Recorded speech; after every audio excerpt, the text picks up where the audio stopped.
Hello, Americans. This is Paul Harvey, here to tell you that this is a rebroadcast. So take Paul Harvey's advice. When you hear a telephone number, please don't call. Now let's listen to the rest of the show. Paul Harvey, good day. Hey, shut up. Stand by to receive our transmission.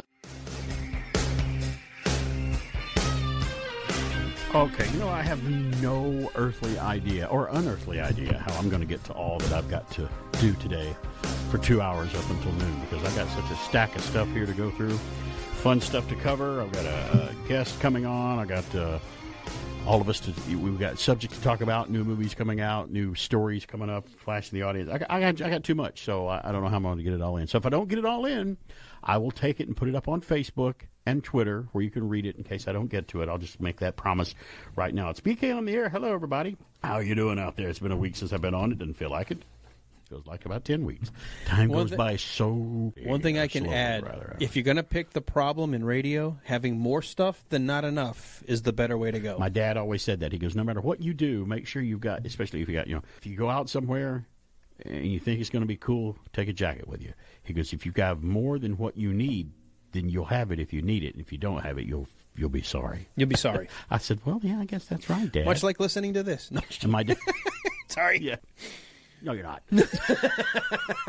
What were you talking about earlier this morning? Yeah, I like dark chocolate, but I like it. It's great. It's really good, but I like it in small doses. I'm like, that's what people tell me about me all the time. It's like, wait a minute. Only I'm not good for people. Well, I'm just only good at small doses. Small doses, You can't break off like a sheet of dark chocolate and go, I'm the healthiest person in the room.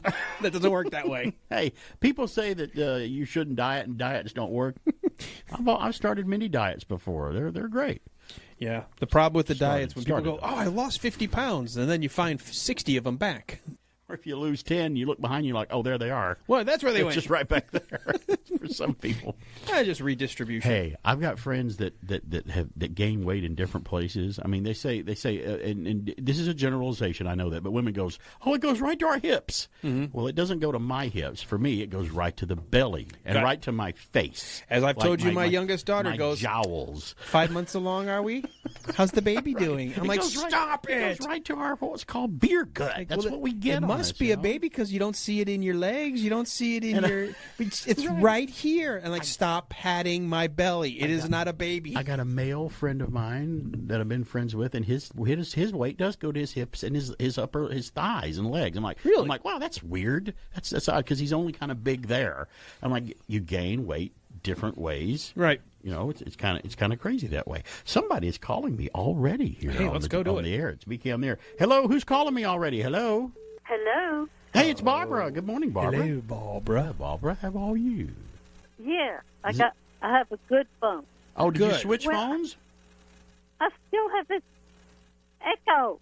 Okay, well, just battle through it. We don't hear it on the air, so just pretend like you like hearing yourself coming back. Yeah, we don't pretend you're calling a baseball game. It's okay. We can hear you fine. Okay.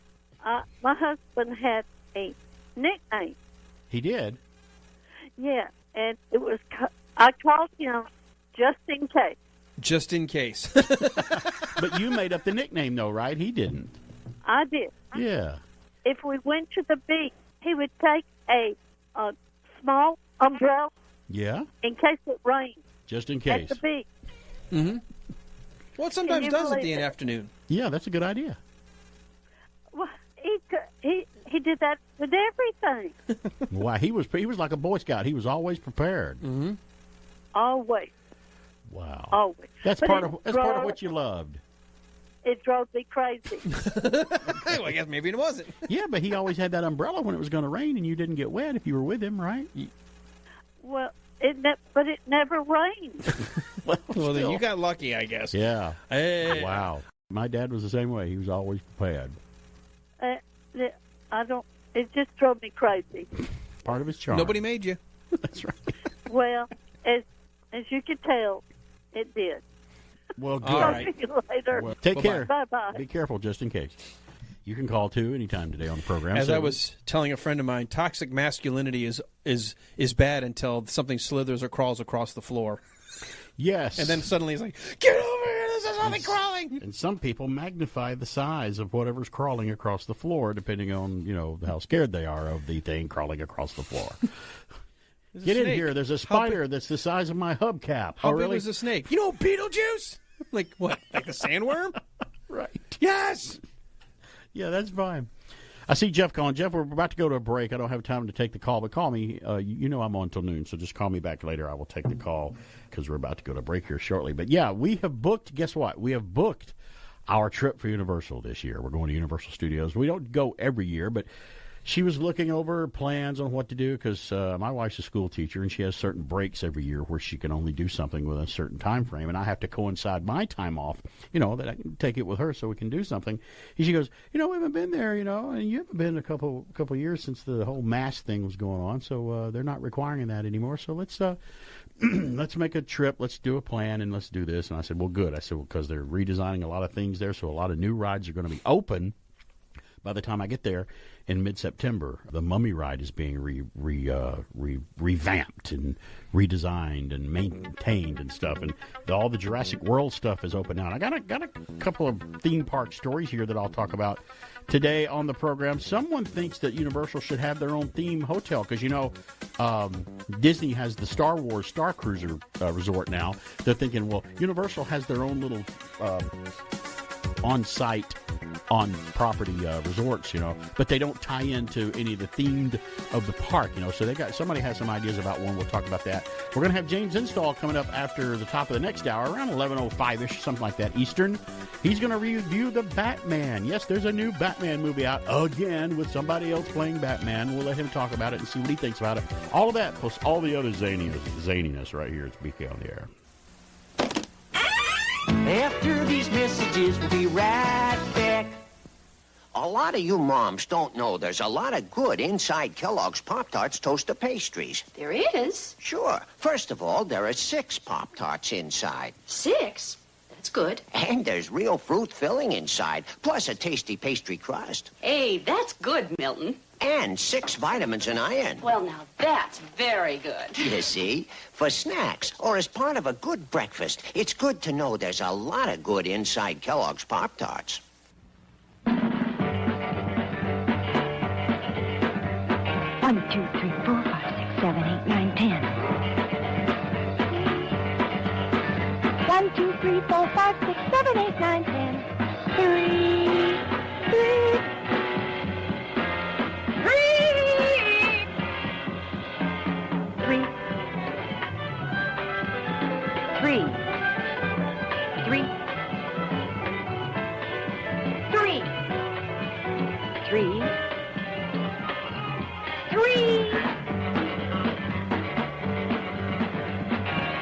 1, 2, 3, 4, 5, 6, 7, 8, 9, 10.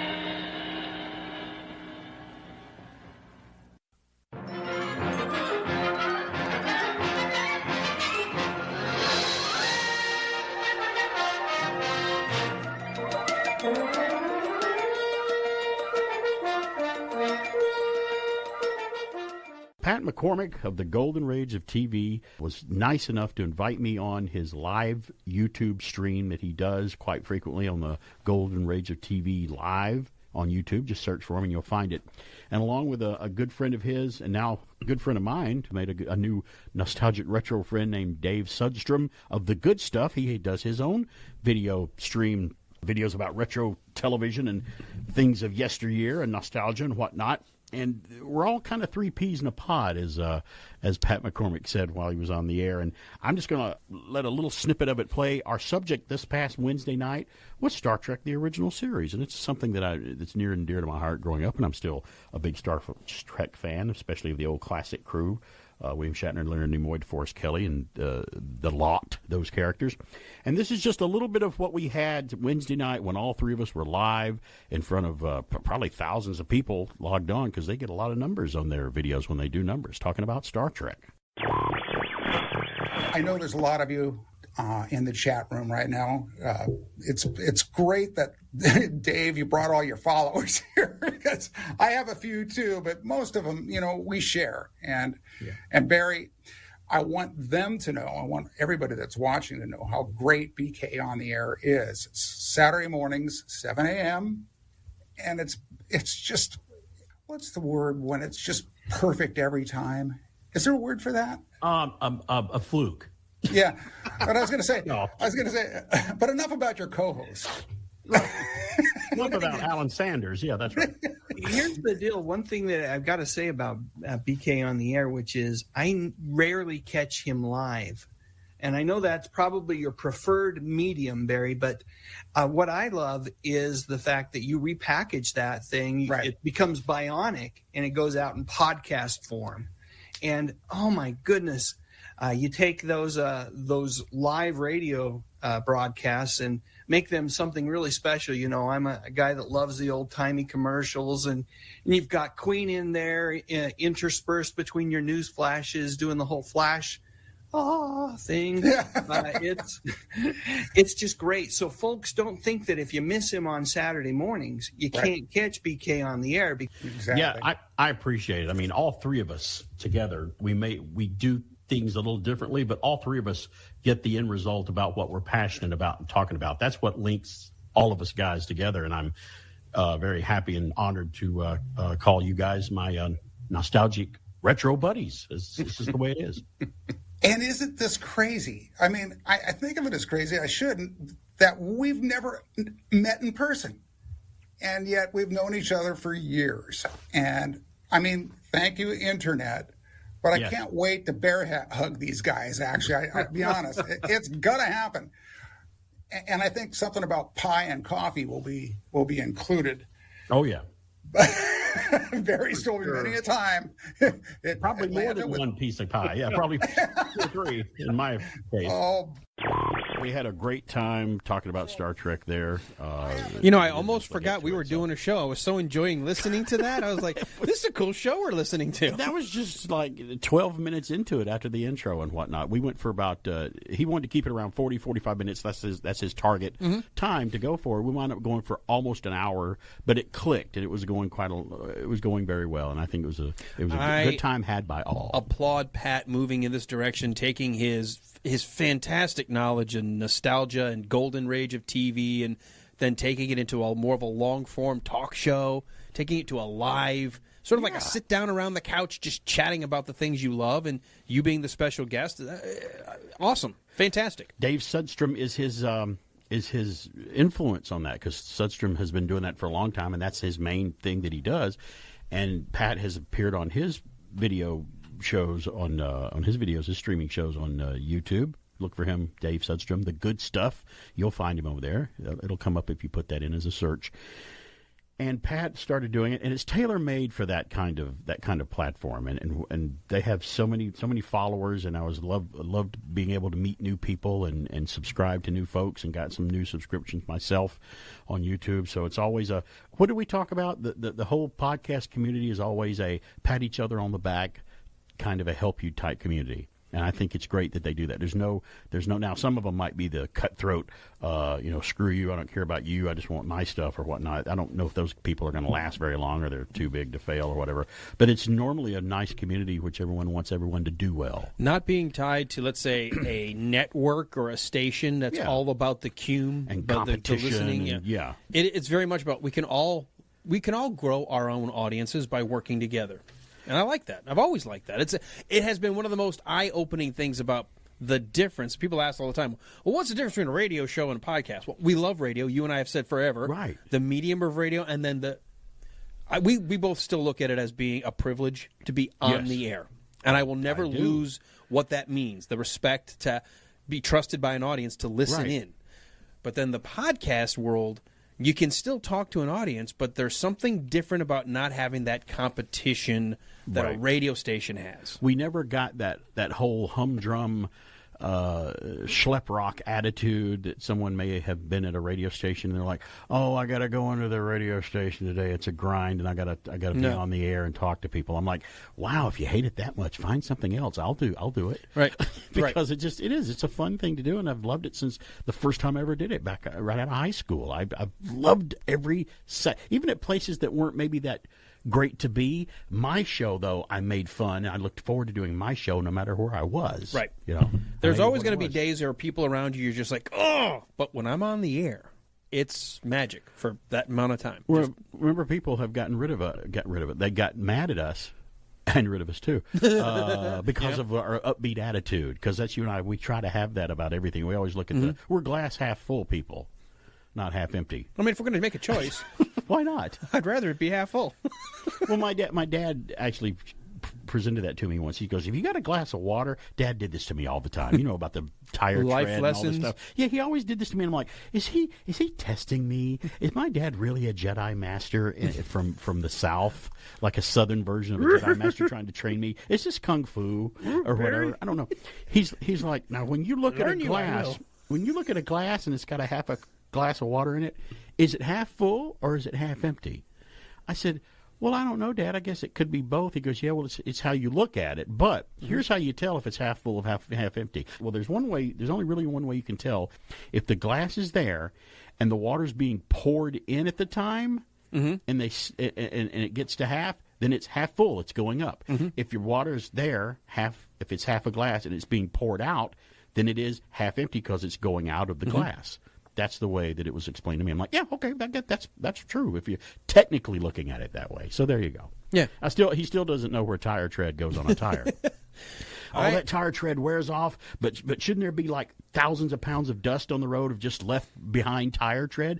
Nothing disintegrates into nothingness. It turns into something. It's like, where does it go? I'm like, Dad, I don't know. Leave me alone. I'm watching Star Trek. Well, what are you doing? My way of looking at that glass thing is I'd rather have 50% of something than 100% of nothing. Yeah. So when I see the glass half full, I'm like, okay, it could be half empty. Yeah. But at least I'm getting something. The glass could be empty. Right. But at least it's got half. And if I'm going to look at it that way, I'd rather have half of something than 100% of nothing. Did you know, when with Betty White passing away just not too long ago? I want to see how you make this leap. I'm going to show you how I'm going to make this leap. Betty White and B. Arthur were good friends on the Golden Girls. B. Arthur, Maude, she was an actress in many things, Betty White told a story once. She goes, B. Arthur is my good friend. She goes, I really don't think she likes me sometimes, and I get on her nerves. And I'm thinking, who would think Betty White would get on your nerves? She's like the most bubbly, positive, wonderful lady, loves animals. Betty White. You say the name Betty White, and you go, oh, Betty White. She's just so awesome in everything she's in, game shows, everything she's in. And she goes, B. Arthur just didn't care for me. She didn't say she hated her. She's still her friend. But she goes, B. Arthur told her once that, she goes, I just can't stand your upbeat attitude. And she was serious about it. And I'm like, wow, there we go. There's the classic difference of two personalities right there that are friends. But one just can't stand your smiling face and your upbeat glass half full attitude. Just happens to be a co-actor with you and your friend. Good morning. What's good about it? It reminds me of the quote from, what is it, the Vietnam movie with Mel Gibson, We Were Soldiers. And Sam Elliott plays the gruff sergeant major guy. And the guy passes him every morning on the way to training or briefing or whatever. And he's like, good morning, Sergeant. He's like, how do you know what kind of morning it is? He says it to him every morning. But he used more language than that. But, he met him another morning and he goes, beautiful day. He's like, what are you, the weatherman now? He thinks that way every morning. He passed him every day. There's scenes in the movie of them passing in the morning going to training, and he does that every morning. I think that's great. I think your general attitude has a lot to do with how you feel. I agree. And if you're in a good mood, they say the good, the endorphins or whatever you have, or the dopamine in your brain or whatever it is, it helps guard you from being sick, or makes you get better quicker. That's why that's why superheroes, guys in superhero costumes, go to visit kids in hospitals with cancer. That's why they do that. They're happy to see the Captain America, Superman, Batman's coming in. The window washers outside the hospital. They do that. That's why they carry dogs into old folks' homes. The brain is an amazing thing. The happier it is, the better it is for your actual physical body. I feel like a Saturday morning preacher this morning. This is just awesome. I love it. Amen, brother. People hate that attitude. You gonna dunk me now in the water? I ain't been dunked in a while. Well, you promised breaks coming up. You're like, better pull me back up. Don't let me drown. Be down there. The world looks mighty good to me, 'cause Tootsie Rolls are all I see. Whatever it is I think I see becomes a Tootsie Roll to me. Tootsie Roll, how I want you. Tootsie Roll, I think I'm in love with you. Whatever it is, I think I see becomes a Tootsie Roll to me. Easy glue, strong enough to hold this man suspended in midair. Bonds almost anything. A plastic knob, a plastic plug, a rubber boot, a metal brooch, a fishing rod, a cycle grip, model planes and model trains, a doorknob screw, a flashlight case, the broken trim on any car. And Crazy Glue also comes in a no-drip, no-clog pen. The country's gone crazy. Crazy Glue in tube or pen. Crazy Glue. At Kmart, Woolworth, Ben Franklin, and Apex Drug. La la la, Luke, Luke, I am your father.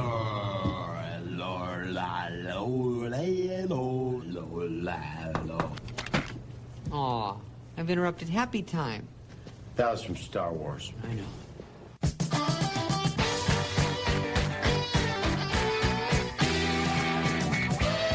It's okay if you don't understand what he's talking about. He probably doesn't either. It's BK on the air on AM 1450, FM 100.3, and online using the Tunein radio app. Yes, sir, we're back. It's BK on the air here.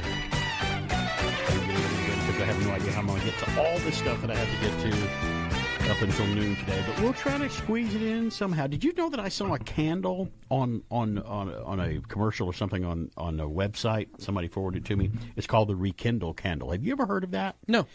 It's a candle with it's got a little candle in a candle holder, but below it there's a cylinder below it. It's like a glass cylinder, and as the candle melts, the wax goes into the cylinder below and forms a new candle out of the melted candle wax itself. It was from 2014 was the ad that I saw, and I'm like, how have I gone this long not knowing that there's a recyclable candle from its own wax? That's it makes crazy. Sense. Now, I don't know if you get the same amount of wax every time, but I'm saying it some of it has melts to down burn off and forms into a new candle that you can burn again. That's kind of wild. Again, that's right. Rekindle candle. See, the candles we all get are in the jars that have the real fun and good smelling stuff, and they just kind of eventually go all the way to the bottom, and they're gone. And then they're gone. I mean, but I've never heard of the Rekindle candle. I don't know how long it's been out, but I've gone this long without knowing about that. You were this many years old. That's right.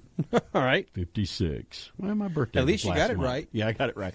Last month it was, and it was nothing's changed. I just went around the globe another year. No matter. The whole solar system went by. Yeah. All right, guys, it's time that we flash the audience of the news, the weird, the strange, and the bizarre. Well, I feel privileged to say I have the first news. You're a privileged character. I live in privilege. No, I don't. Have you seen my life? Whoa. If this is privilege, what is bad like? Then yeah. If this is privilege. Oh. All right, from UPI, a man from Honduras lost a wallet containing $4,000 in cash in New York Times Square, and the billfold was... Oh, then it's gone forever. There's no way he's getting that back. Returned to him with all of its contents intact. What? Yes. There is still some good in this world, and it's worth fighting for. In New York? Really? Eduardo Martinez, who works near Broadway, said he was rushing to work Wednesday morning when he dropped his wallet in Times Square, which was packed with tourists. Martinez said he was searching for the lost wallet when he was approached by two police officers who told him the wallet had been turned over by a fellow commuter who found it on the ground. Police confirmed the information on Martinez's identification and handed over the wallet. The man said he was pleasantly surprised to discover the $4,000 still inside. That's a made-up story. It's got to be made up. It's in the news. You printed it. I know. Martinez said he was grateful for the wallet's return and that the incident highlights the fact there are still good people in the world. Oh, thank goodness. An employee at a Kentucky grocery store was praised in May of 2021 when he picked up what initially appeared to be a piece of trash but turned out to be a $1,000 money order. Wow. There are still good people out there. You know what? Do good. You know what makes you feel good? When you actually do good. When you do something good, you just have good feelings. The milk of mankind sometimes isn't curdled as we like to think that it gets sometimes. I got the next news. This is from Ontario, Canada. Eh? A movie theater that seats only 13 people was certified by Guinness World Records as the globe's smallest purposely built cinema. The Little Prince Micro Cinema in Stratford opened its doors in October of 2021 and is styled after a miniature Victorian theater with red carpeting, tiered seating, and velvet ropes all in place. Lee Cooney, the theater's owner and operator, said the site formerly was a gallery and gift shop called Meet Your Maker, and the micro cinema began as a pull-down screen and some folding chairs to show local filmmakers' works. Cooney said the theater's focus is hosting small parties and private functions amid the COVID-19 pandemic. The theater was official. Well, you know what? During the COVID-19 pandemic, we went to the real movie theater and saw old movies. We did. There were back still in only 2020. 13 of us in there, but And it was only $5. Yeah, it was. The theater was officially awarded the Guinness World Record for smallest purpose-built cinema when the facility was opened, and it officially measured at a 175.36 square feet of room space inside this little theater. So it's someone can have a home theater, but this one is an official theater. You can go pay tickets and see a movie. It's a functioning business, and I guess that I wonder gets how it the it title. makes money. It doesn't seem like it's got I a don't good know. business Maybe they're plan. retired, and sometimes retired people do things where they don't have to make it. They just do what they want. So Could be. I want to reach that point one day, I hope. Maybe there's like some city grant that's funding it so they could have a Guinness Book of World Record. Yeah, and then it sounds like they're showcasing, local filmmakers and stuff, and that's another cool way Which to do is it. really We were cool. involved in something like that many years ago, and it's interesting to do that. It's really fun. I've got the next news. Once again from UPI, an Armenian athlete set his second Guinness World Record by performing 23 pull-ups in 1 minute from a flying helicopter. Oh, I started to say that wasn't interesting until you said the last part and added to that. No, I could do 23 pull-ups in with 1 minute, but I've wind, never you ever tried it from a ever helicopter. felt the wind from a chopper blade blowing down on you? It's pretty strong sometimes. That would work against you, I would think. It depends where underneath it. Are you under the body or under the door? Oh, I don't know. Usually the rails are you under, hanging from the wheels? front area. I don't know. Like in the old A-Team days? I started saying, do choppers have wheels? Yeah, they Or did skids? in, what's it called? What was the one about the two detectives that had the nerdy guy with the robot? Yeah, it was a series on TV, and they had a boat, and they also the Riptide. A Riptide with a They Perry had the King. old Sikorsky, and that had the wheels. Oh, see, I never saw a Riptide. With the pink Sikorsky with the mouth and the... Really? Okay. Riptide with Perry King. Yep. Wow. Boy, I was pulling that one from a long You know what's way funny? away. Here's something else for you. Perry King did Han Solo's voice in the Star Wars radio play.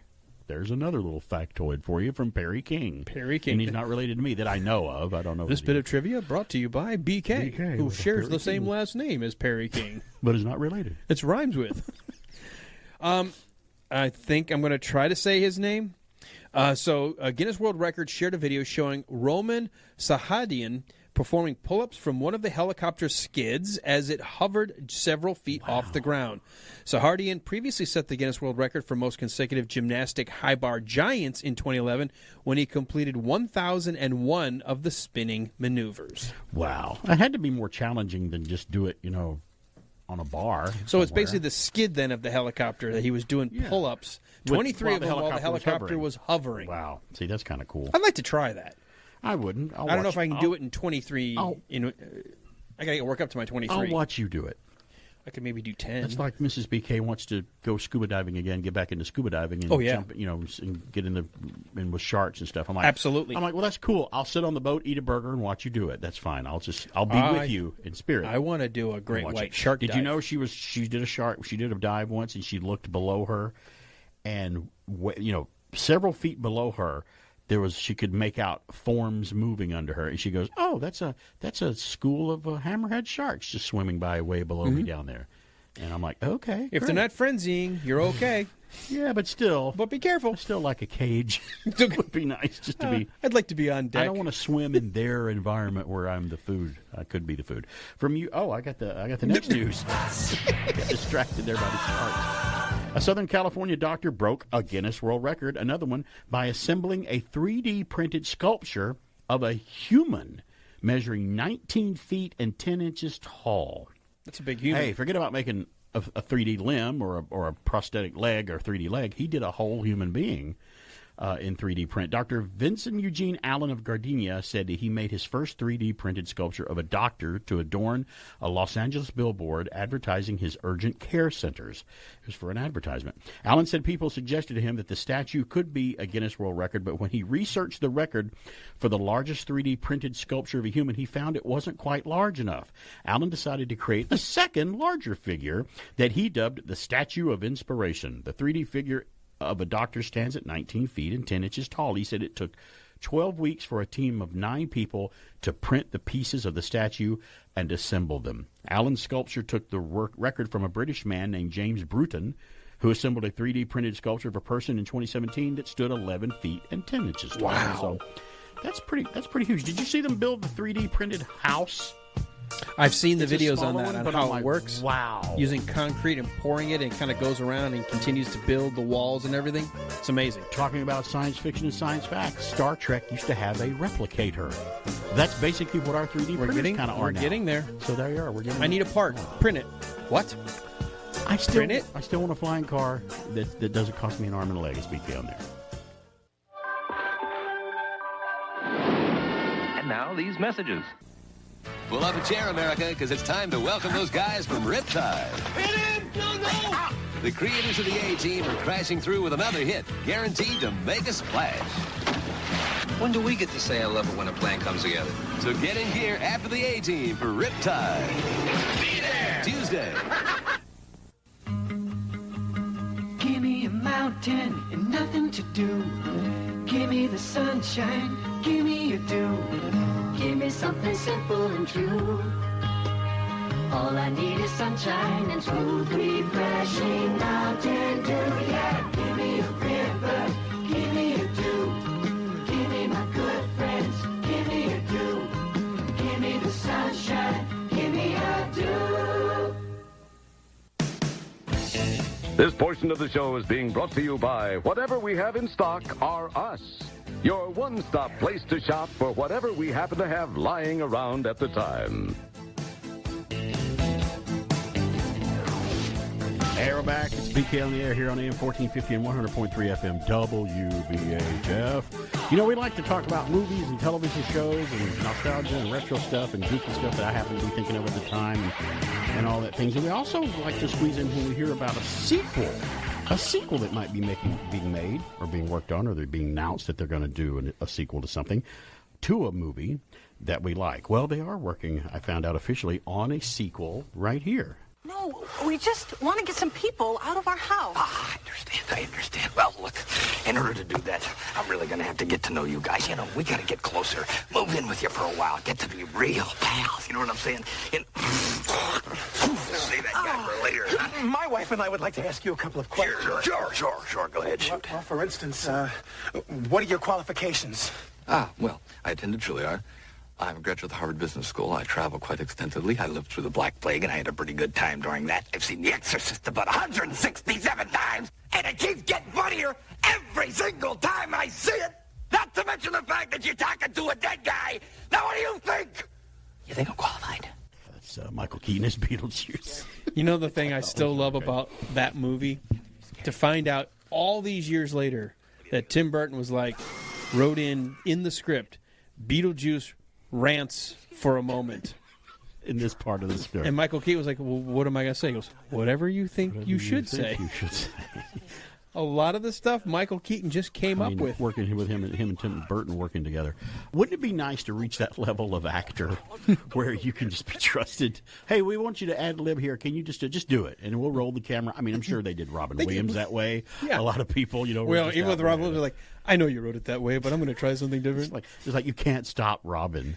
Don Rickles was talking about Robin Williams once. He goes, well, you know, when you're with Robin, you go visit him and see him in his dressing room after a show. He goes, I used to see him all the time because we both loved each other. He goes, Robin gets going. He's like that, you know, that toy with the little key thing you wind up in the background. He's like, well, Robin gets wound up, and you just got to let him run down until he gets done. Just go.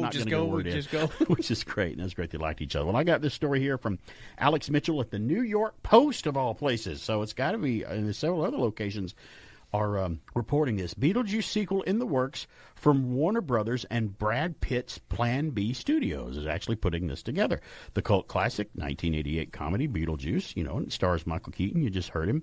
Sequel for Tim Burton's comedy Ghostly Beetlejuice is reportedly in the works now. The details scarce project, which means they don't have a lot of details, has allegedly long been in the works at Warner Brothers. Yeah, because how many times do we hear about kind of the rumblings? Oh, they're talking about a Beetlejuice sequel. Oh, wow, they're talking about a Beetlejuice sequel. And nothing ever came up officially. They talk about this being in the pre-script stage.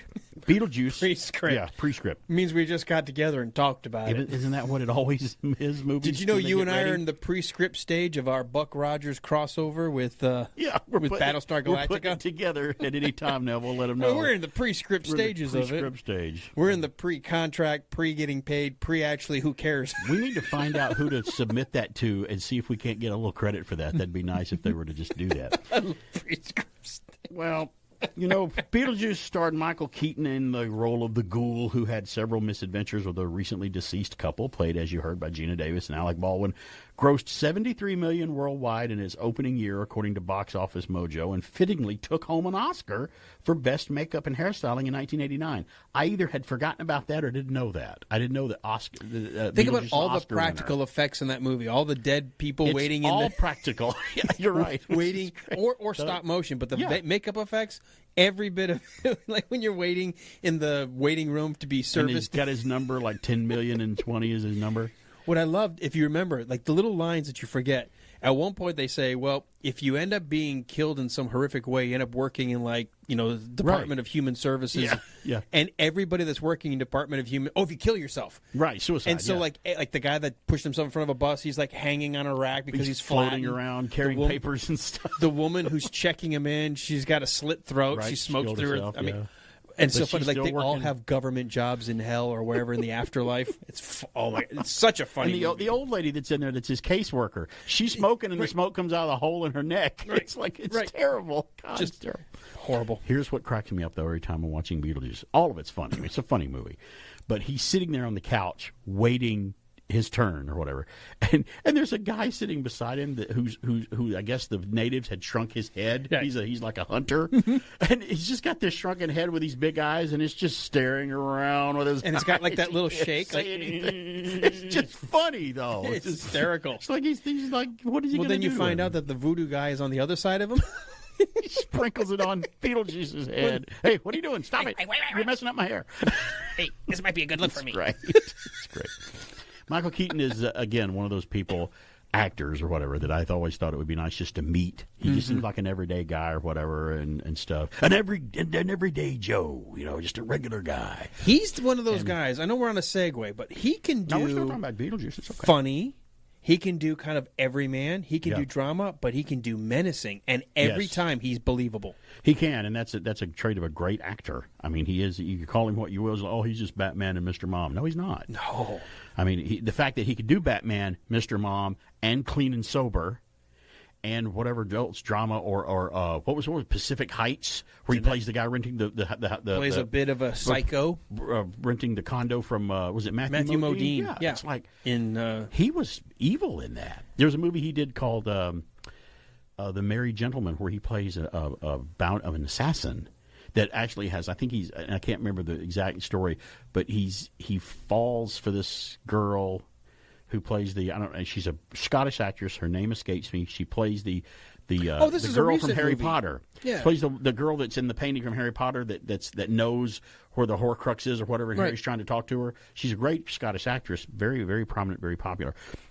But she plays in this movie with him, and he finds out that I think he's in love with her and can't kill her. I mean, she's one of his targets for whatever reason, and he falls in love with her. It's a great dramatic role where he's kind of evil and a bad guy with a heart. So if you've never seen The Merry Gentleman, check it out with him. So Michael Keaton is diverse, and there's no word on whether any of the original movie stars from Beetlejuice would reprise their roles, but I have heard a couple of times that Keaton would be interested in doing it. And again, with them, they're like, well, if I like the script, I'll do it, and who knows if Tim Burton will direct it or someone else. Who knows? But at least now the official thing has started. They're in pre-script stage, as we say, for Beetlejuice 2, which is just great, I guess, because that was a funny movie, and if it's well done, I don't mind sequels if they progress the story along and are worthy of the first film and doing it. I don't mind sequels at all. Sometimes sequels really stink, though. Yeah. Sometimes they'll do a second movie and it's good, but then the third one or fourth one stinks. It just depends on what franchise that you're talking about. We were talking about Jaws that way. Jaws. Now people ask me, what's your favorite movie of all time? And I'm like, well, which way is the wind blowing today? Is it blowing toward a shark or toward a X-Wing fighter? Because to me, it's Star Wars or Jaws. Star Wars or Jaws, #1 movie, my favorite movie of all time. Jaws was great. Jaws 2, I always joke about people, and I've seen this discussion on the Twitter. If you ever follow a group on Twitter called, the Daily Jaws. The Daily Jaws. Great resource for Jaws. They're from England, and they're a great resource for Jaws on social media. They love Jaws. You can tell they're all over it. They talk about it all the time. Jaws 2, I thought, was a great sequel to Jaws. It still had the same feel of the first movie, same characters, same actors, same John Williams doing the music, just Steven Spielberg wasn't there. But great movie. After that, the Jaws movies just kind of fell apart. Mm-hmm. So, but the first two were good, you know. To you and I, there's some cases, very rarely, when the sequel is better, kind of like Star Wars. I always loved The Empire Strikes Back now, and you do too. But granted, without Star Wars, there would have been no Empire Strikes Back. Well, yeah, you can't have a sequel without an original. So I will say that the name. sequel is, that the original movie is the classic first film, which without that, there would have been no other. So, but Star Wars is still very classic and very well done and a great movie. Yeah, I would say in all of the franchises, Empire is definitely the benchmark for saying you can take a great first movie and take it to 11. And it was taken to 11 on like story. It was a little more grown up. This is the movie where the bad guys win and the good guys lose big time, because it's the second act where they lose everything. It's terrible. And then the third movie, everything comes back and everything's great. But a lot of people don't think that way. And you and I have a difference of opinion on, I know we have a difference of opinion on Indiana Jones films. I love Raiders of the Lost Ark, and I do think, again, it's the classic first movie. It's a classic movie. But I love Indiana Jones and the Temple of Doom and think it's better than The Last Crusade. That's just me, though, that thinks that. But they're all good movies, and they're connected. Indiana Jones, one character. We all know that. We heard there's a fourth one that stunk, yeah. Supposedly. Rumor has it. It was a stinker movie. And the new one just finished, I noticed, principal photography last week. Right. They're done. I think on your Instagram you Frank put that up Marshall, the producer, you know, we know that name, Frank Marshall. He posted a photo of an Indiana Jones cap, a ball cap with the Indy logo on it. It said, "It's a wrap." Wasn't Frank Marshall the producer of the original Raiders of the Lost Ark? He was, yeah. I think he may have produced... Did he produce all three of them? I can't remember. But he's worked with Steven Spielberg and Lucas before on some things. But if he makes a tweet that says it's a wrap, it's a wrap because he's working on the film. So it's not a rumor. But yeah, Indiana Jones is on the horizon. We got that to look forward to. That's going to be great. I want to remind everybody that will it be great? We're hoping it's great. It can only be better than the fourth one. If it's not, then I'm really going to feel horrible. It can't. I'm just going to go out right now saying it's going to be better than the fourth film. Whether it's a great film or not, I don't know, but it's going to be better than the fourth film.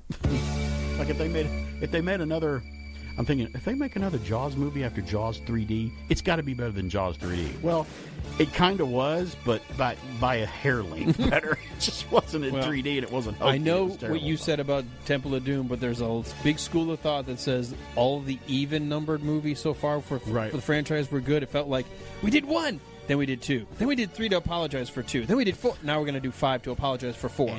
And for Star Trek, they say it was just the opposite. Right. the even 2, 4, 6 were better. So it's just really weird how people can make movies, make a great film, and then make a sequel to it and sit there in the preview room and watch it and go, yeah, this is ready to be released. Yeah, let's release this. How they can do some films that way, I have no idea. Superman 4 is a prime example of that. How did you make the first Superman film that was just out of this world great? Superman 2 was okay, 3 was all right, 2 was great. How can you make this after doing this? Speaking on there, we'll have James Install talking about the Batman when we come back. Chewie, an Imperial probot is searching for the rebel base. It's Kenner's turret and probot playset. You have to put it together. Let's check it out, Chewbacca. Keep me covered with a laser cannon. Action figures each sold separately. You can move Han Solo with the action lever and knock out the probot. We got him, Chewie! Yay! But now they know where we are. Turret and probot playset from Kenner's Star Wars, The Empire Strikes Back collection. Action figures each sold separately. It's Energized Spider-Man with Spider Sense. Battery not included. Turn the Spider Sense activator. Red Dragon appears to go into action. Attach the web climber. Flip the switch, and he climbs automatically. Energized Spider-Man. The motorized web. It pulls, it lifts. The Spider Light to climb at night. The Spider Copter sold separately with Spider Sense panel. The power pack turns on the copter. We'll have to get the Red Dragon. Energized Spider-Man with Spider Sense comes with communicator. Spider Copter sold separately from Remco. WBHF. Stand by to receive our transmission. Hey, look out, everybody. We're back. It's BK on the air here on AM 1450 and 100.3 FM WBHF.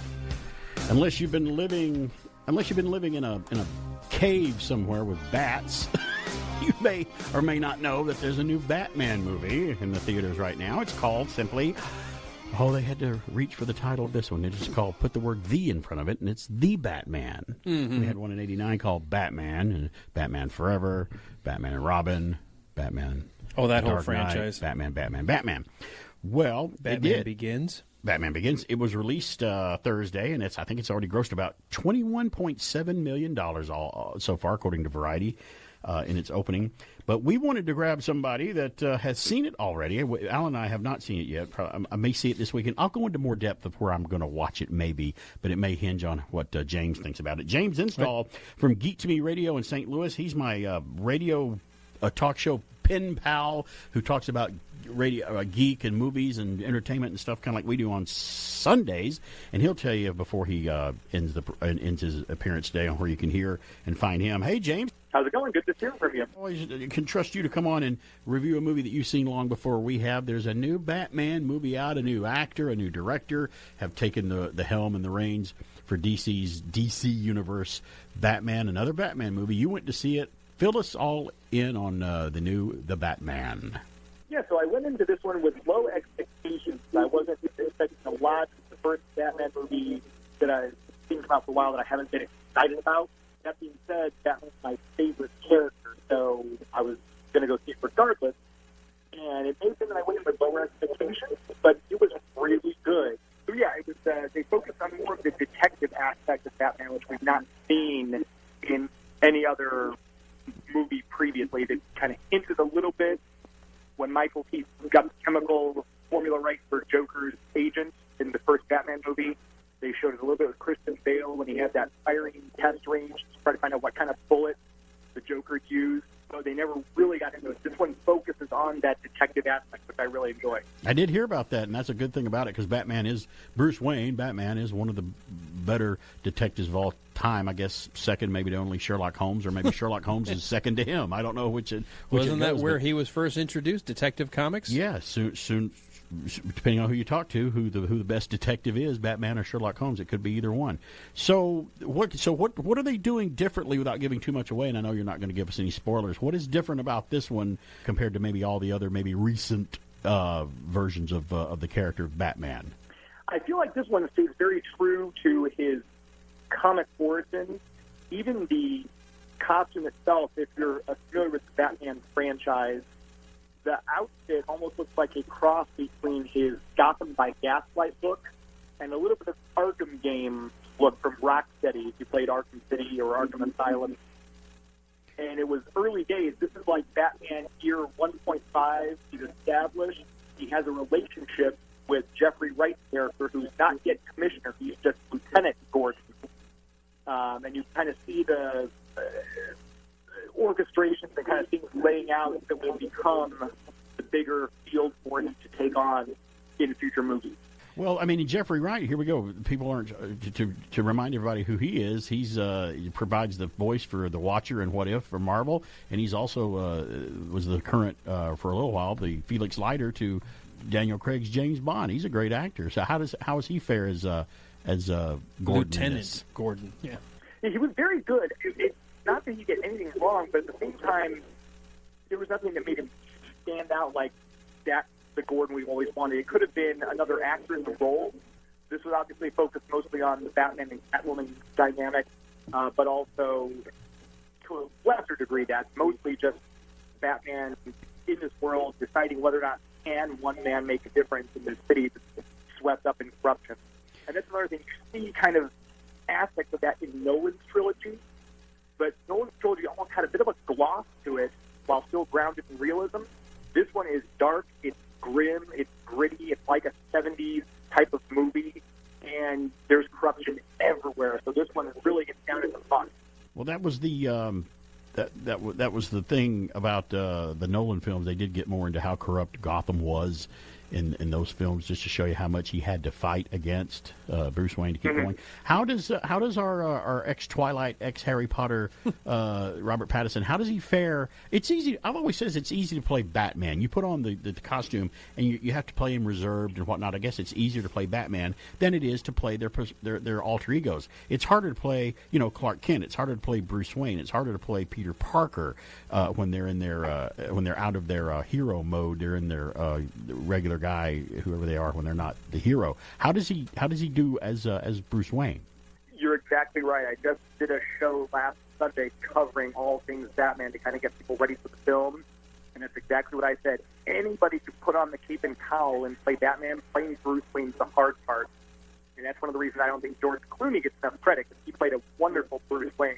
He did, believe it or not. He did. Sorry, go ahead. No, he did. I agree with you about Clooney and Bruce Wayne. A lot of people just think the whole movie was crap, and it was, for the most part, not very well done, but he did play a better Bruce Wayne. You're right.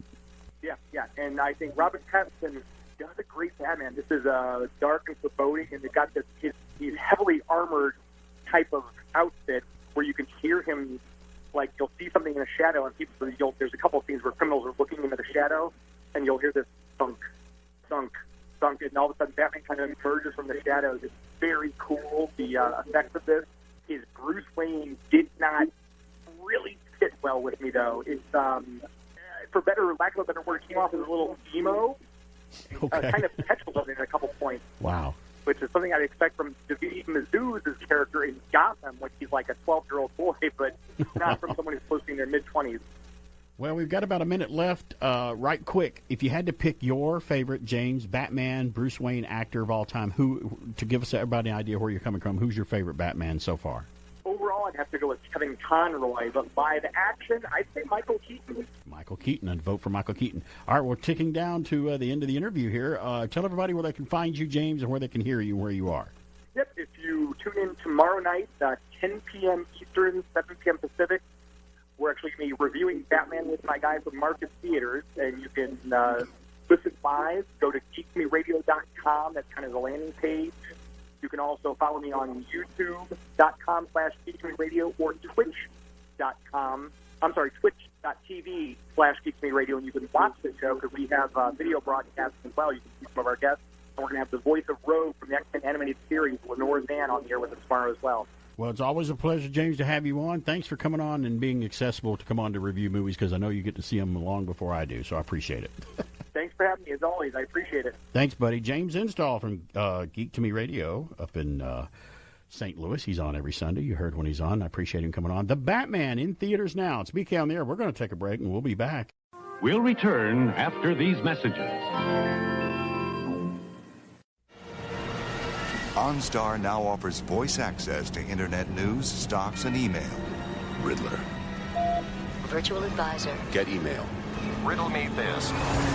What do a river and money have in common? The bank. Get my business news. Gotham City Bank closed early today for its stockholders' dinner. It's payday, boys! Not today. Get him!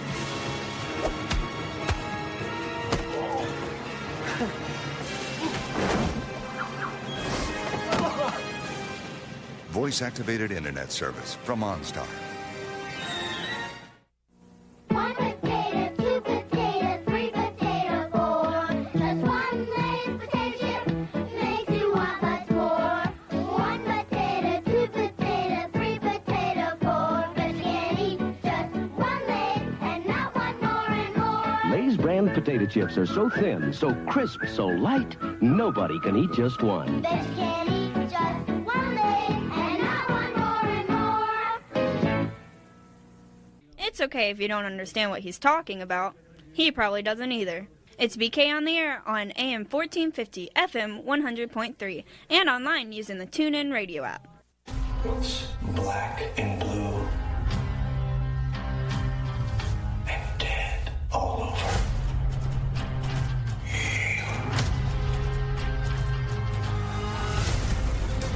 This is a powder keg. Prisoners to match. Whoa, take it easy, sweetheart. I've been trying to reach you. this continues, it won't be long before you've nothing left. I don't care what happens to me. You're not so different. Who are you under there? I'm vengeance. See the new trailer online. There you go. The Batman. There's a TV spot playing right there. Opened on March the 4th. It was my sister's birthday, by the way, March the 4th. We're going over to celebrate with her today with my mom. Going to have a good time with the sis, who's 3 years younger than me. Not a Batman fan. She probably won't be going to see it because we're totally opposite when it comes to stuff like that. But, yeah, I see you online. Somebody's calling in. Just stand by. We're going to get to you here in just a moment. Thanks to Geek to Me Radio with James Install for calling in to review the Batman. He did see it. It has grossed $21.6 million since Thursday, probably a little more now since this was from last night. So it might have added a few, maybe a million or two more. What do you think? It'll be interesting if it can keep up with or beat Spider-Man, because I'm still blown away by how much that movie made. Don't know that it's going to touch Spider-Man at this point, or anybody's going to touch it. So, yeah, but we are talking the Batman. Robert Pattinson now playing the Dark Knight in his first. Let's be clear, it's Batman kind of year one. He's just learning. He's becoming Batman, making mistakes, probably floundering along the way, and that may be obviously part of the story. 770-386-1450 is our number. Somebody's online now. Oh, I think I know who this is that wants to call and talk about stuff. Hello. Hello, Barry. Hello, Schleprock. How you doing? It's Eric. Well, no, I need to rant. Need to rant. Well, are you going to rant about the Batman or something completely different? Oh, no, something completely different. Okay, well, we haven't seen Batman yet, so that's good. Okay. About an hour ago, you talked about Steven Spielberg. Steven Spielberg, yes. And you and I talked about this Monday. Oh, wait a minute. I think I know what you're talking about. Steven Spielberg is talking about remaking another classic film. Yes. And tell everybody what it is. Bullet with Steve McQueen. That is what he's expressed going to remake next. I guess Spielberg's just going to remake movies that he thinks, I guess, he can make better, or just he can relive them through remaking them. I guess that's what he's going to do now. He needs to go to the home. To the home? to the home of old directors. He remade War of the Worlds, which was not that great. He remade Peter Pan as Hook, which is, to me, his worst film he ever made, one of them. And he remade West Side Story, which came out earlier this year and failed at the box office. Failed miserably at the box office. It's available now on Disney Plus. Is it? Okay. I think. All right. Yeah. So yeah, Bullet is next. I guess he wants to remake, make a chase scene, like with Steve McQueen. I guess a car chase scene. Barry. Yes. Barry. Yes. You can't touch that. I take it you're not very happy about his Bullet remake that he said he's going to do. Let's just put it this way. I was up at 3 a.m. that morning, and my neighbors heard me scream. Oh, no. It's that bad, huh? 3 o'clock in the morning. Like, what's going on with Eric next door? When did the police show up? He thought he heard that Spielberg's remaking Bullet. That's all. He'll be all right. I'd rather him remake The Long Range. I take it that you like the original Bullet with Steve McQueen. You like that movie. I love it. Yeah, it's a great movie. Yeah. You don't touch a you can't. I don't like Steven Spielberg. Well, and listen. It's hard for me to say that now, but I don't like him. Well, he may not have had he has had look at his entire. You have to look at Spielberg's entire career. Granted, I haven't been a big fan of him over the past few years, but he's still a filmmaker. He directs movies, and his whole catalog of work. I still think, at least he hasn't. Has he surpassed the bad versus the good movies yet? And when he gets to where he's, I think, directed more bad movies that I didn't like than good, then maybe we've gotten somewhere we don't want to be, I guess. That's fine. But yeah. him and Martin Scorsese, yeah, they should just go. Well, I mean, they've... Oh, wait. Yeah, Scorsese... And stay away. Flounder. Him and Coppola have been floundering. Scorsese the past few years. That they haven't really had that big of a hit as far as theater goes. Well, if you had to pick, Eric, if you had to pick your favorite Steven Spielberg film, what is it that he directed? Because I've watched it since The Color Purple. Yeah, come on. Which one's your favorite one if you had to pick one? If you just had to pick one. I really don't know, but come on. Yeah, Raiders of the Lost Ark, Close Encounters of the Third Kind. You got The Color Purple. You got Jaws. Come on. There's got to be one that you like. Raiders of the Lost Ark. Okay, well, good. That's a good answer. Very good answer. But you do not touch bullets. If you touch bullets, you go. Okay, well, we'll see where it goes. But, if he wants to remake it, he will, because they'll let him. You know and that. one thing, I saw your little YouTube thing with Pat McCormick? Pat McCormick. Yeah, did you? Good. We're talking about Star Trek? Yeah. Dude, a couple words for you, just for me. Are you saying I need just for men? Okay. Well, I don't want to color my Before you hair. go on camera again. I don't want to color my hair. I like being naturally gray. It doesn't bother me, so I'm all right with it. Barry, you look like Santa Claus. Well, okay, then I could look like worse. Santa Claus is a positive figure. Good. Santa Claus is a positive, wonderful figure that people love, so I'll take it. That's okay. Ho, ho, ho, ho. I was being generous. All right. Well, let's end on you being generous, buddy. Thanks for calling. I'll talk to you later. You know. Okay. Bye. He makes Bullet. I don't know he's going to do it. I don't know. I was thinking that because for me, if I didn't have anybody that I was living with, it would probably be Jaws because I know I'm going to be in for a good time every time I watch it. Right. But that's not my wife's favorite. But the one thing we can both agree on is Raiders of the Lost Ark. And I could rewatch that pretty much. Well, I could probably watch that almost every day. Remember, it's another one of those films that my dad went back to the theater to see twice, and he never did that. He never went back. Raiders of the Lost Ark and Aliens were the two movies he went back. Two good ones for him to go back. If you're going to pick two to go back twice, those are two up the top of the list. Well, I got this story too from Gary Gastelou at Fox News. The Batman is giving the classic Chevrolet Corvette a boost.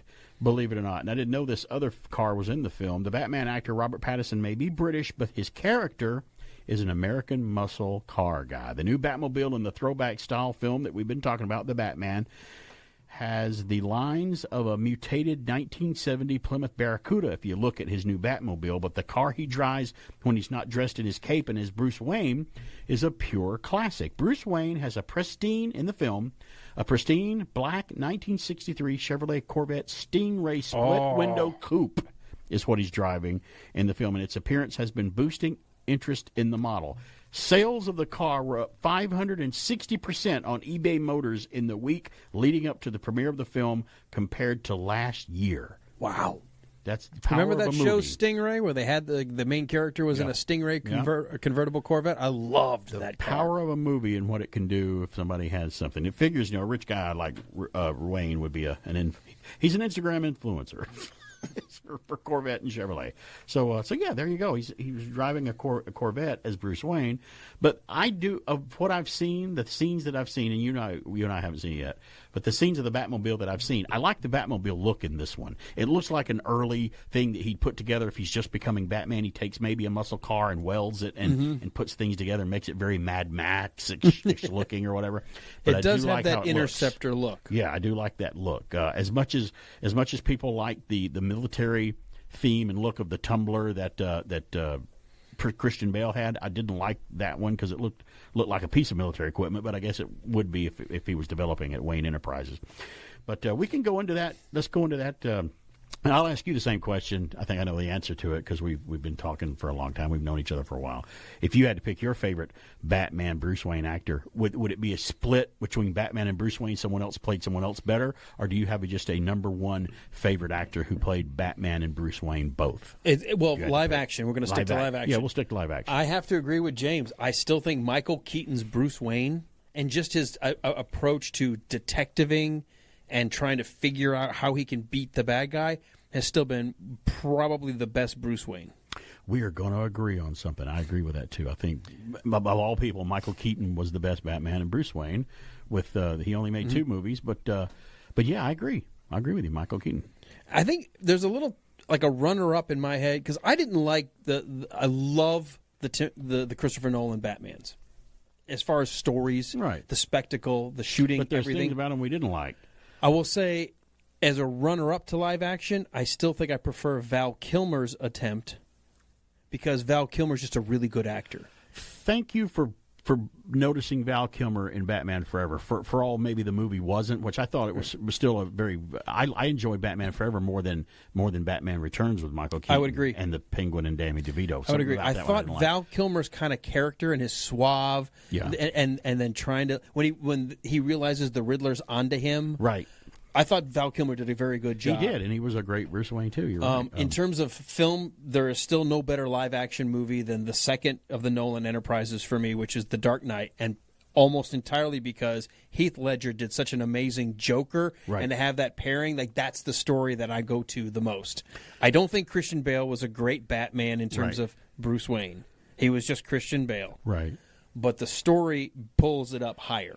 And I'll take the same thing you said about that one and put it on the 89 one with Keaton, with him and Jack Nicholson and Tim Burton's vision of it and everything. I thought that was a masterful way of putting together a Batman movie. It still blew me away when I first saw it. I mean, it was successful for a reason. And I go back and watch the 89 Batman still to this day and just appreciate the heck out of it. And, we're both Tim Burton fans, and there is a Tim Burton-esque style to it that I love. And he's hit or miss with me. I have disliked, like Spielberg, I have disliked some of his as well, his movies as well, because sometimes he'll have a good movie, sometimes he'll have a bad movie. So speaking on there, favorite Batmobile, do you have one? It's really hard for me not to like the Tumbler. I thought the whole idea of Nolan's, you know what, if we're going to invent Batman as if he's brand new for the 21st century, and he's a multi-billionaire who's a part of a company, having the military-industrial complex tie-in made a lot of sense to me. Like, how would you have something that's that armored, and could be funded? Right. I really liked the Tumbler because of that, because it fit the story. We will return after these messages. Steak and Ale welcomes you back to the Old Country Inn. Come sup with us at Steak and Ale, where hearty dining abounds. This takes me back to the old days, a place to relax and enjoy a good hearty meal, like this Kensington Club. The Kensington Club is a sirloin steak, marinated to taste. Lovingly grilled for just the right time, it even compares with our ribs in their prime. Come join us. It'll be like old times. Come sup with us at Steak and Ale. The first electronic football games like these were for only one player. End run. But something was missing. Can I play? Wait your turn. Then along came head-to-head electronic football by Coleco. Now we can play at the same time. I'm offense. I'm defense. With head-to-head, you're really in the game. A power sweep. He fights through for the tackle. You pass. He blitzes. Intercepts. This is real competition. Why settle for a one-player game when you can have it all? Play alone, against the computer, or for real competition, play head-to-head. Why settle for less? Hey, we're back at Speak on the Air. Yeah, the Batman. There's a new Batman movie out. I guess if I had to choose, did we do the Batmobile conversation on the air or off the air? You did. We started to, and they had to go to GNN. So I mentioned I do like the Tumbler, but only because of how it fits in the story. Right. There is a part of me that my nostalgia. I mean, let's face it. I like you. I grew up watching the Adam West Batman, and so to see that Batmobile is still kind of like what I always think of as Batman. It's just a cool looking car. I mean, it's a souped up redesigned Ford Futura concept car that Ford did. They made it look like the Batmobile. That's probably my favorite one. But if I had to pick another one, I do love and was a big fan of Tim Burton's, Michael Keaton's first film, Batmobile. It just looked sleek and it looked like the front end was the front of a jet engine. Yeah, it's like this thing could really go and do what stuff. Tim Burton did was he managed to keep it just cartoony enough to harken back without being silly, but a little functional. But I mean, just in general, all of the stuff had just a bit of an animated feel to it, even though it was a live-action movie. Even had a couple of machine guns that popped out and started shooting. Or like the little round hubcap balls actually end up being like round balls that can be dropped. And which was just enough of the comic book kind of cartoony feel without it being, because it was serious. And let's face it, it was on the heels of Frank Miller's The Dark Knight that captured like the entire comic book world. I mean, when Frank Miller put out The Dark Knight, he changed Batman forever. Right. He really changed Batman. And I told people when the 89 Batman by Tim Burton came out, it was heavily influenced by that and heavily influenced by the Killing Joke comic book that was made. It was very heavily influenced by that.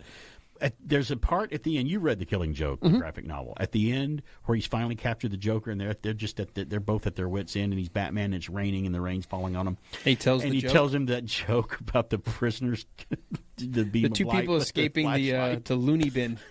Well, when he gives the punchline to that joke, and the Joker starts to laugh at his joke that he's just told. And in the panel, the artist shows Bruce Wayne as Batman looking at him, and Batman starts to laugh because it's funny. And they're both just sitting there laughing together. They're having a little friend moment there. He smirks and recognizes, okay, For as crazy as you are, that actually is a funny joke. That was funny. And if you look at it closely enough, you find out. If you delve deep enough into Batman, you notice just how crazy Bruce Wayne is, too, to do what he does. He's not a murdering psychopath like the evil villains, but Bruce Wayne definitely has some psychological issues. Well, yeah. And that's what makes him Batman. That's going back to the storytelling of The Dark Knight with Heath Ledger's Joker. Right. Heath Ledger says that to him. He goes, "You're just a reflection of me. You just need a little push. Yeah. Just a little push." Yep.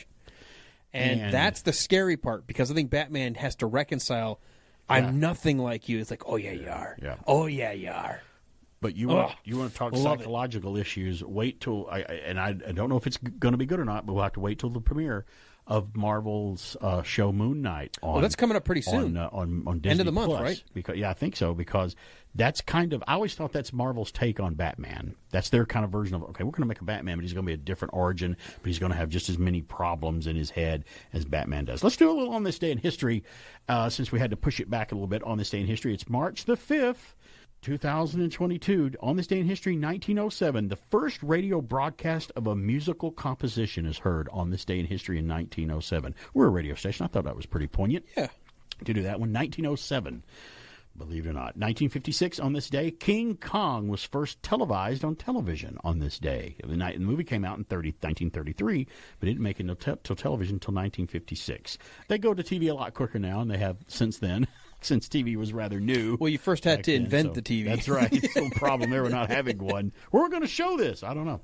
And 1970, a movie premiered in 1970 on this day in history, which actually spawned a lot of sequels and a lot of parodies to come. We've got to get him to the airport. She's got to have a transplant. And then maybe I'm tired of one night stands. The nun singing. And then Helen Reddy as the singing nun. Right. The singing nun. Not the flying. Well, she is the flying nun because she's on a plane.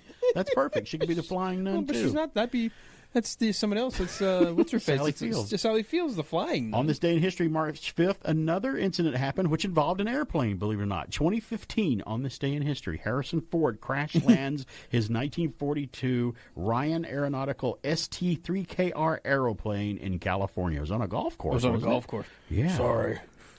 You guys playing through? Learned how to fly, just not land. That's right. Had a problem. You're so grumpy, Harrison Ford.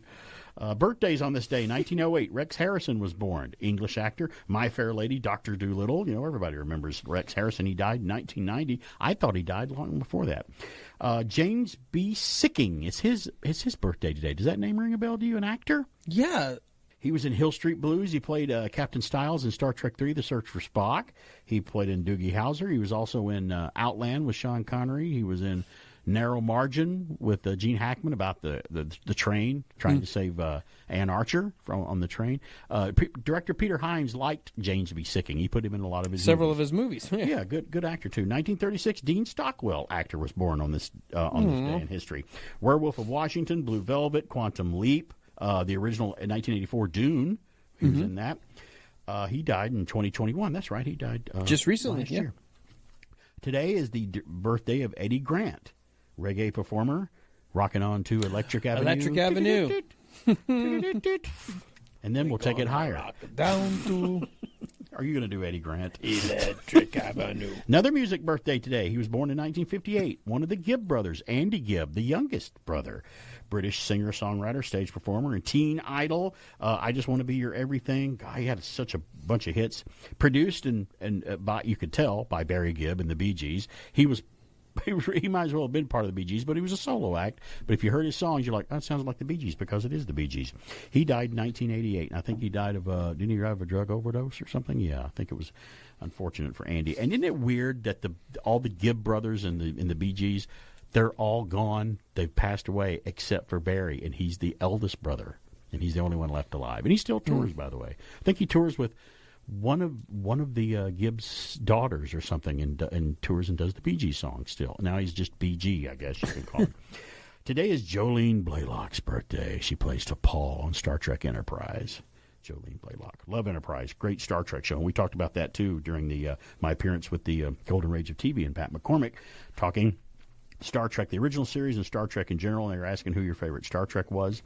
And I told him the original series and Enterprise are my two favorite shows. We'll have a little more on this day in history and what national day it is when we come back. If you get there before I do. The Century Bank Entertainment Series welcomes multi-platinum artist Colin Ray to the Grand Theater on Saturday, March the 12th. Colin's success spans 4 decades. It includes 21 top 10 singles and 4 that hit number 1, including My Kind of Girl and Love Me. He describes his latest release, Scars, as a mix of country, bluegrass, folk, and R&B.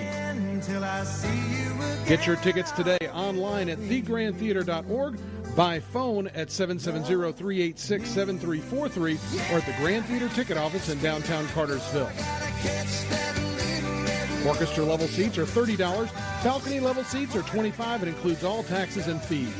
Multi-platinum artist Colin Ray at the Grand Theater in downtown Cartersville on Saturday, March the 12th at 7 p.m. as part of the Century Bank Entertainment Series at the Grand Theater.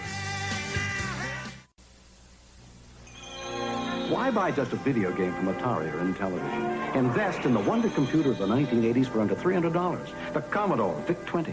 Unlike games, it has a real computer keyboard. With the Commodore VIC-20, the whole family can learn computing at home. Plays great games, too. Under $300, the wonder computer of the 1980s, the Commodore VIC-20. Coming soon, Commodore brings you Gorf, the wonder arcade game, and Omega Race in home versions. Commodore. Time is money. Using time effectively means added profits and improved business efficiency. That's where Westside Communications can help. A Westside beeper can keep you in touch for important calls and messages. All over town in the privacy of your own daily schedule. No itineraries, no more tracking you down. One phone call puts you in touch. A Westside beeper is a time and space expander. It can work for you today, saving time, improving service. Call Westside Communications now. Tell them Leonard Nimoy gave you the message.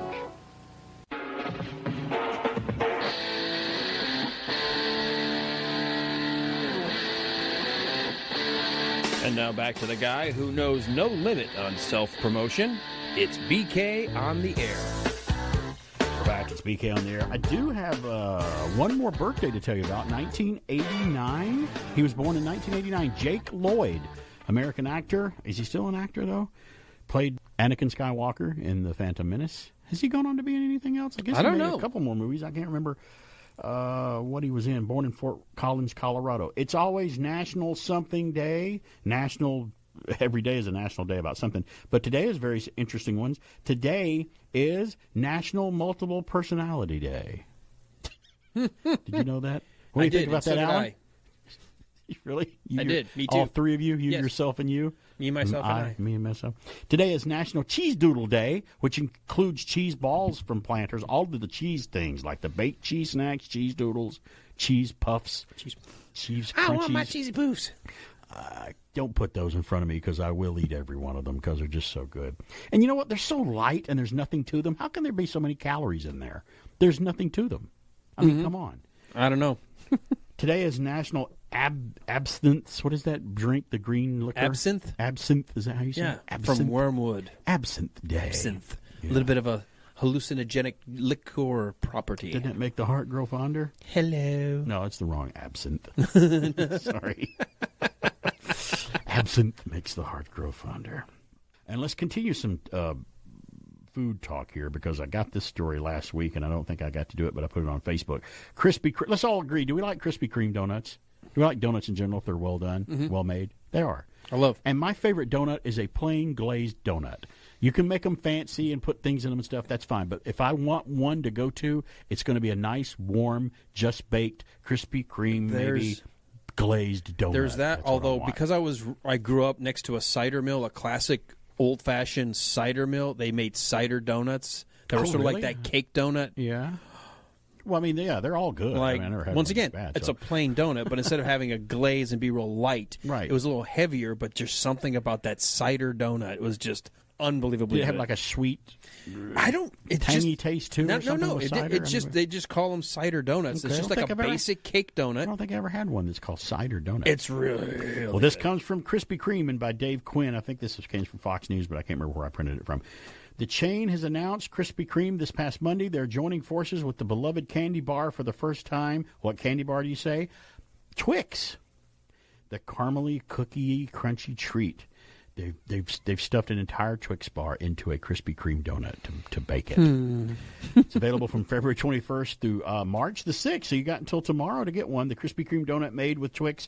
They come in 3 different varieties, including one, the Caramel Cookie Crunch Bar Donut, which is filled with an entire Twix bar inside. The bar-shaped donut is also filled with chocolate cream, dipped in chocolate icing, and topped with even more Twix pieces on the top. Is that a little too much? Then try the Caramel Cookie Crunch Original Filled Donut. Takes a Krispy Kreme Classic chocolate iced donut and stuffs it with a salted caramel filling. Then all those wanting something even smaller, there's a mini caramel cookie donut, which features a chocolate icing dipped glazed mini with Twix bar chunks on the top of that. It also can be individually purchased, but there's also a specialty dozen that features 4 of the bar donuts, 4 of the filled donuts, and 4 of the Krispy Kreme original glazed donuts. Or try the mini box of 16, which gives 4 mini donuts plus 4 mini strawberry ice sprinkles. It's too much. I can't read the rest of this. Now I got to go get one. Throw this away. I'm going to eat this piece of paper. The paper even tastes good with the writing on it. I mean, it's got it printed on it. It should taste okay, right? Oh, my gosh. That just sounds just over the top good. Every now and then, I can't say no to a donut. It's really hard. I can say no to a lot of treats. I can say no to cakes, and I can even say no to pies. I can say... But somebody brings in a donut. I'm like, oh, it's small. It's bite-sized. It's a close look at me. Okay. Can you tell that I can't say no to a lot of food that comes my way? Hey, I eat a lot of food. Eater. Let's be clear. I eat a lot of food. I just don't eat a lot of pastries and sweets. Well, I try not to, but sometimes I fail. Yeah. I did tell everybody at the top of the show today that our Universal trip is booked, Universal Studios down in Orlando. I'm looking forward to it. Everyone's talking about how great the Disney World Star Wars themed resort is. They have a Star Cruiser, I guess, which is like a hotel restaurant complex that you can stay and have your own mini adventures. And it's actually fully immersive, I hear. Like you're really on a Star Cruiser in Star Wars, even the staff and stuff. They have tasks you can do, which is kind of fun, like a scavenger hunt, which sounds really fun. Huh.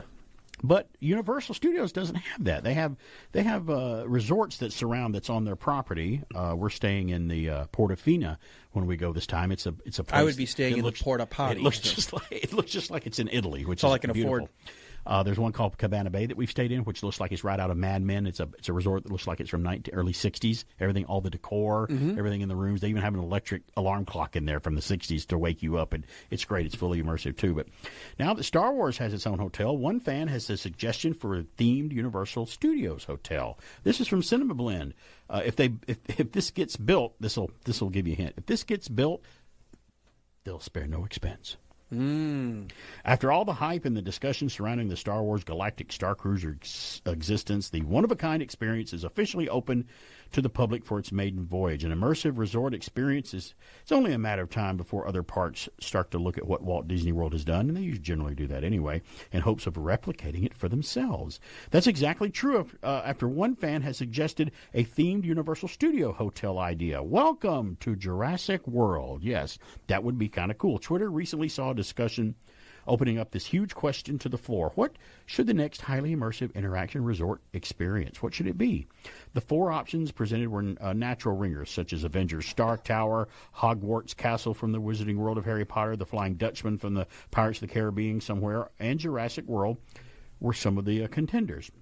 As Universal's Epic Universe isn't set to open until 2025, that's Universal's new park that's located a few blocks south of their main park, and the need for further hotel accommodations is going to be a concern. This couldn't be a better idea or time. A Jurassic World recreation or even an alternate Jurassic Park throwback to John Hammond's original park concept would be a prime idea for an immersive experience that sees park goers trying to survive a couple of days in the park.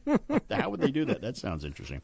Now, Universal Orlando is already supposedly building an escape room themed to the Jurassic franchise, which would be great. Escape room with little dinosaurs chasing you. Raptors or something, which makes it feel like the waters could be tested for greater adventure 65 million years in the making. Imagine an escape room that's the size of the entire theme park now, with prehistoric creatures waiting to try to make you their lunch. Jurassic World is a natural fit for something similar to the impressive Star Wars Galactic Star Cruiser experience over at Disney World. Just based on that pitch alone, it also helps that Universal controls that Jurassic property, which would streamline the process to getting this experience into the works. I'm all for that. I'll give that a big thumbs up. Now, Harry Potter World is in the Universal Park too. But what's interesting about Harry Potter is Universal doesn't own the rights to Harry Potter. I'm sure they pay Warner Brothers for them to be there, but Universal does own the Jurassic World and Jurassic Park franchise. But there's one thing that isn't there that we wished and we talked about is like if they build another Harry Potter thing inside Universal, we think that they should probably add the Great Hall. You know, the room where they all go in and sit and eat or listen to Dumbledore talk to them, and they have the floating candles and everything, and the ceiling looks like it stretches into infinity, into the sky. We're thinking with all the theme park talent and the technology that they have now, they could make a room like that, either maybe a restaurant or it's a multi-use place that looks exactly like that room at Universal. We were talking a couple of weeks ago, and we're thinking maybe that is another thing they should make there to add to their Wizarding World of Harry Potter. Having never seen any of the part of it yet, my wife and I really want to go because we're Harry Potter nuts. I mean, literally. Well, yeah, look at your T-shirt you have on crazy. Right now. Right now. 9 3/4 T-shirt. The only thing I wish that could happen, I don't know if there'd be a way to make it happen, but we've been there so many times now that our joy now is going with people that have never been there and watching them experience and see what's actually there because it's so good to do that. And I would love to be just a fly on the wall or something just to see you guys when you guys are there for the first time to see it and check it out. And it's not overhyped. I can't overstate how well it's done. I mean, it really is. And you guys are going to love it. See, my thing is, if they decided to make, let's say, a hotel experience, I would say then the Harry Potter side would be cool if it was just a hotel. Right, yeah. If every one of the rooms was like the common rooms, like there was a common room, like and the then you dorms. split off to like 4 other rooms. With like the fireplace and everything. Wouldn't and that made be it great? look like that, where you could kind of hang out in that common room, but then you go to your room, which you have to go up a little spiral set of stairs, and then you've got sort of like a castle feel. I'm sorry, that would be really cool. I mean, it would, and maybe every now and then the fire. And the paintings, of course, are all moving. But they do at the park now. They do that already. When you're in line, even in the hotel, like having interactive AI conversations, if you want. When you're in line to ride the Wizarding World of Harry Potter, the main ride that's inside Hogwarts Castle, you won't be bored in line. Because there's so much in line to look at, to watch, to experience that, and that's why they did it. They didn't want you to just, I'm in line, I'm in the queue, I'm in these rails, I got to walk around and around and around. Now, if you've done it a few times, you might feel that way, but there's always something to look at and experience. I love that. I love the immersion. And the Harry Potter line, once you get inside, there's a lot of line on the inside till you get to the entrance to the ride. It's air conditioned, which is really important because you are in Orlando after all. Yes, but Universal does a real good job even outside now. They have the fans and the misty spray fans that are out there to keep you warm and keep you cool. And she agrees with me as much as Miss BK loves Disney. She loves Disney. She's a Disney crazy in love with Disney. She agrees that the food at Universal is better than Disney. The restaurants, they have much better food there too. Wow! So that says something. And all the people, the critics, they'll agree. Yeah, the food's much better. Look, I just want to get some fire whiskey. You just want to get out of here and go somewhere. Well, yeah, to be honest, yes. To be just me and the wife. See, it's going to be so fun when you go. What's cool for us, because now our kids are all out, pretty much. Yeah. We're like that bell curve where, at the beginning, where it's just you and your missus or you and your significant other doing everything. While, yeah. Then you've got that long period where you're doing nothing but kid stuff. Yeah. We're on the backside. I was like, now we can just do couple stuff again. Yeah. Just the two of us. Yeah, you and I. You're going to love it. Well, thanks for being here. I was so glad and appreciative to be on Golden Rage of TV with Pat McCormick talking about Star Trek this past week. Thanks to him for letting me on and talk about Star Trek. And thanks to you out there for listening to the show. I'm glad that you're out there and you listen to the podcast later on where it's available. It's BK on the Air. I promise I'll be back next week. Many of our contestants are chosen from our studio audience for future shows. So if you'd like to be one, just write to us, enclose a self-addressed stamped envelope, and mail to Tickets, Match Game 74, CBS Television City, 7800 Beverly Boulevard, Los Angeles, California, 90036.